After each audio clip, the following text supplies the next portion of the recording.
नमस्कार दोस्तों, स्वागत है आपका अपने चैनल शिव शक्ति दर्शन में। इसे सब्सक्राइब जरूर कर लें। मित्रों, आज का विषय है बिल्लू का पत्र और बिल्लू का वृक्ष। बिल्लू के वृक्ष के महात्म्य से लेकर बिल्लू पत्र के महात्म्य तक का वर्णन मैं आप लोगों के सामने करने जा रहा हूँ। मित्रों, यह बिल्लू का जो वृक्ष है, ये महादेव का ही स्वरूप माना गया है। देवताओं ने भी इसकी स्तुति की है। फिर जिस किसी तरह से इसकी महिमा अनन्य बताया गया है, तीनों लोकों में जितने पुण्य तीर्थ प्रसिद्ध हैं, वे संपूर्ण तीर्थ बिल्व के मूल भाग में निवास करते हैं। जो पुण्यात्मा मनुष्य बिल्व के मूल में लिंग स्वरूप अविनाशी महादेव जी का पूजन करता है, वह निश्चित ही शिव पद को प्राप्त होता है। जो बिल्व वृक्ष की जड़ के पास जल से अपने मस्तक को सींचता है, वह संपूर्ण तीर्थों में स्नान का फल प्राप्त करता है और वही इस मूलभूत इस पृथ्वी पर पावन वृक्ष माना गया है। इस बिल्व पत्र की जड़ में परम और उत्तम लोकों को जल से भरा हुआ देखकर महादेव जी पूर्णतया संतुष्ट हो जाते हैं।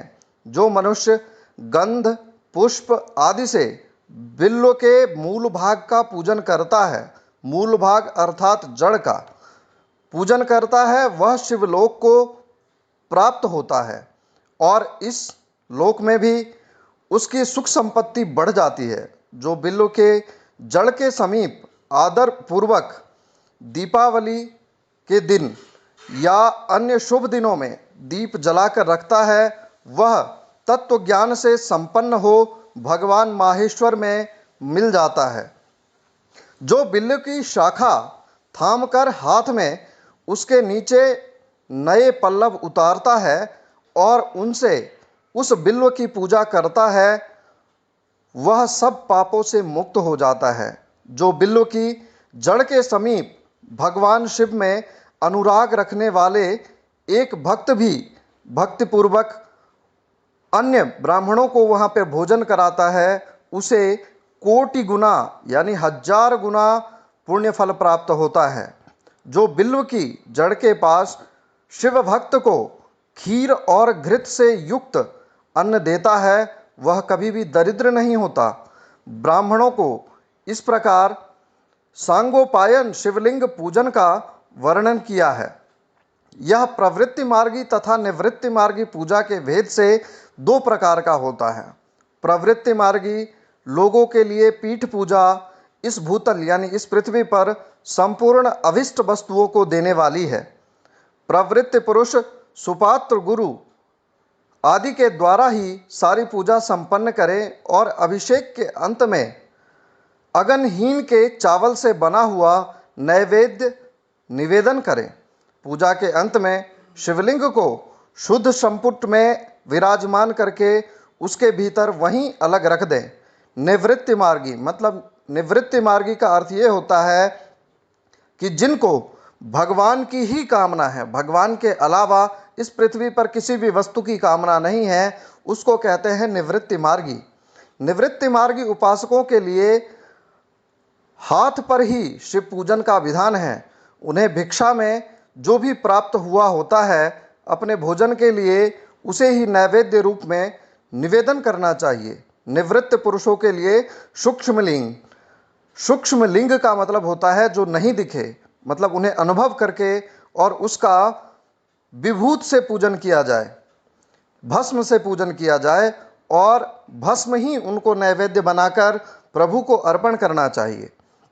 ऐसा करने पर उसे शिवलोक की प्राप्ति मिल जाती है और वो स्वयं शिव के स्वरूप माना जाता है, क्योंकि वो गृहस्थ आश्रम को छोड़कर और सद्मार्ग में निवृत्त मार्ग पे चलते हुए शिव जी का ध्यान करता रहता है।